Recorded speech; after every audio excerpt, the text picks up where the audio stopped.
We'll just dive right into it today. If you like these, do me a huge solid out the gate. Like the video, subscribe to the channel. If you'd like for me to look at your programs, please email me down below. Same thing for anything form audit wise. Starting out here, client who was given to them by the manager on the brink of leaving their gym. I can't tell you how common that is. That I wouldn't say the coach caused injuries to flare up, like the coach was necessarily bad, but like so many people are jamming round pegs into a square hole when it comes to training around injuries. So hopefully when we're looking at this program right here, I'll kind of give some things to look at for coaches, or if you are just a person who cares about their training a lot, very interested in and inquisitive around the training side of things, some things to look at for low back pain, wrist pain, shoulder pain. Again, it's not medical advice, but there is going to be a massive gray area where coaches need to fill the void in terms of like, well, there may not be a clinical injury, but people are dealing with pain. How can we get them to move better without pain? That's kind of what we're trying to get done here, right? So their goals are strength, fat loss, and movement quality. This is like the average Gen Pop client, guys. Like I don't think they have at their age here. Probably middle age. They're dealing with some cranky joints. They don't move very well. They're not very strong, and they're a little bit overweight. Cool. You were describing most people that are reaching out for coaching. So what can we do here to make them better? So it looks like we have 2 days, full body. So we'll kind of call this, like, if we're going to go categorize it again, warm up. What's a warm up here? This seems like the warm up. Oops. So we'll go ahead and go through this full program. I think airplanes down here are the warm up, DNS star. I think this is all warm up stuff. I think this is the actual training. Actually, no, they did tell me this was the warm up all the way through. So then we're going to do hinge, main work. We're going to do single leg output right here. Don't let me bore you guys, but I want to make sure that we're like starting to look at things, horizontal push, and categorize them so that we can make better decisions. We'll call this vertical push. We'll call this vertical pull, and then we can see what's missing. So heavy low rack goblet squat, we'll call this our squat pattern. We'll call this another vertical pull. We'll call this a horizontal press here. We'll just call this more of a unilateral squat. And again, split squats can be done in a variety of ways. And then we'll call this just rotational core, right? Or we'll go core, and then we'll categorize that as rotation, whatever, right? So we can go through and do some secondary stuff here, but this is what I look at right here is the main program. If we're going to do a single leg RDL and an RDL with a barbell on the same day, that's where I'd say that's a bit redundant. I'd probably rather move those across days, but I like this warm up in terms of like, we're going to get some overhead, we're gonna get some rotation, we're going to get some upper rotation of the scap. Although I would say, like I know, like especially when we're teaching like the pre-ship level 1, we'll teach that the kneeling windmill and a kettlebell bottoms under press are like pretty good warm-ups.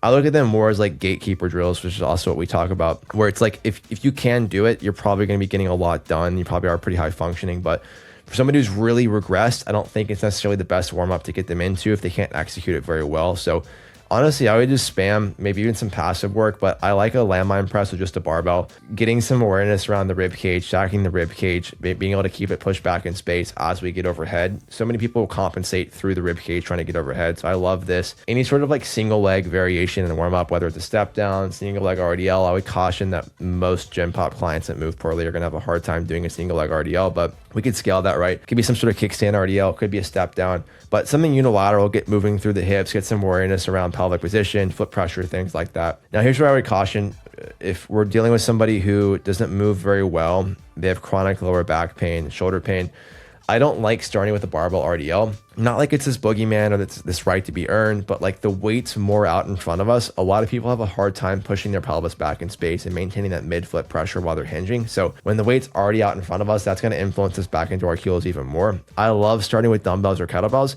We can keep the weight by our side so we can engage the lats a little bit better, stabilize the core a little bit better, but also it's easier for us to track that weight straight down through our midfoot and actually maintain a good center of mass for our hinge. So I would maybe look at changing that. I love doing a single leg press, especially if we're not doing any more single leg work on this day. I think it's a great way for us to double down on some secondary things here. So unilateral, hip function, what does that mean? Getting lots of hip internal rotation. If we set up more inside a hip width, we can kind of get some access to the frontal plane, even though we're seated at the hip. And then we have dumbbell flat press, suite, shoulder press, machine, suite. It's like the idea of, okay, we're getting towards the end of the session. Let's gravitate more towards some machines. I don't hate the idea of going vertical push, vertical pull here. Full body twice a week. Maybe we're going to skip out on some things like arm work. That's fine. Maybe we could throw in some supersets here. So maybe we could even, axe the shoulder press and we can throw in a couple of accessories.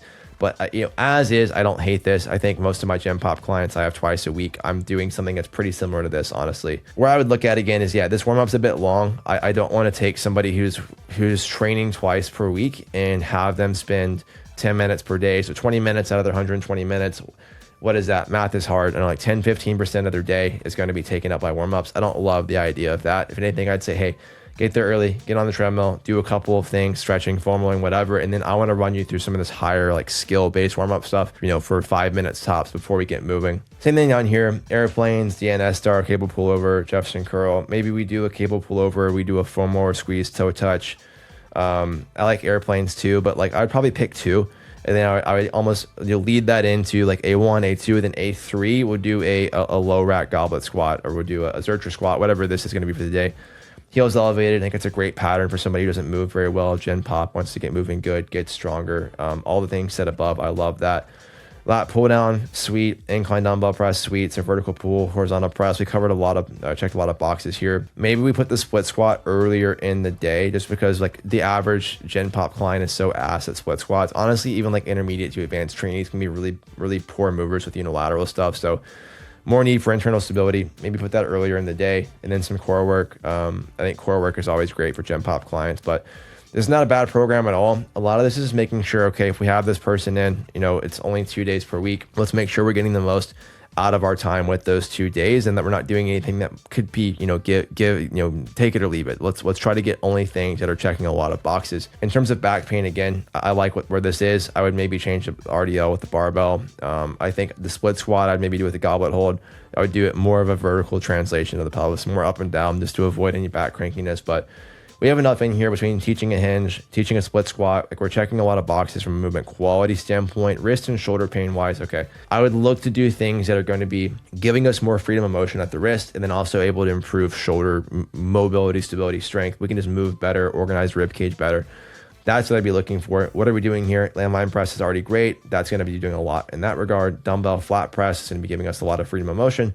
And then the shoulder press machine, if that gives us any issues, maybe we could adjust that to something that's going to be where maybe we actually train the landmine press, right? And then do some like lateral raise variations or front raise variations down here. In terms of day 2, also single arm pull down, I love that. Was probably assume cable or machine, more neutral grip. That's going to be pretty easy on the shoulders and the elbows, wrist, if done appropriately. Only thing here, maybe lat pull down. Let's see. I think everything else on here, incline dumbbell press, dumbbells again, freedom of motion, kneeling wood chops, cool.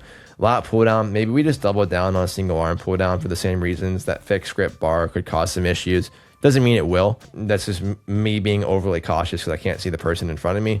Or maybe since we're already doing a vertical pull up here, we do like a single arm dumbbell row or a single arm cable row. Same idea, more freedom of motion, organize the rib cage, all that fun jazz. But overall, a super solid program. Those are just some notes that I would add in. So I don't want you guys just to be looking at this as like one singular program I'm auditing. Like, what are some of the greater principles and things that we're looking at here? How do we categorize items in the program? What are kind of secondary and tertiary adaptations that we're looking to get out of an exercise? And arguably too, a program is a program. That's why I do this form audit stuff as well, because programming only gets you so far. There's certainly a good program, certainly a bad program, or good-ish programming, bad-ish programming, but ultimately it's going to fall to the level of execution. So we need to make sure that we are actually executing at a high level as well. Again, if you guys like this, send me your programs to look at. Send me any sort of form videos for me to review on here if you would like some feedback on your form review. If you're interested in online coaching, there's a link down below as well to work personally with me. Also, if you're a coach and are looking for more advisory-based services for me to help you out with your own clients, that's down there as well. What else? Like the video, subscribe if you're here already. I'll see you guys again next time.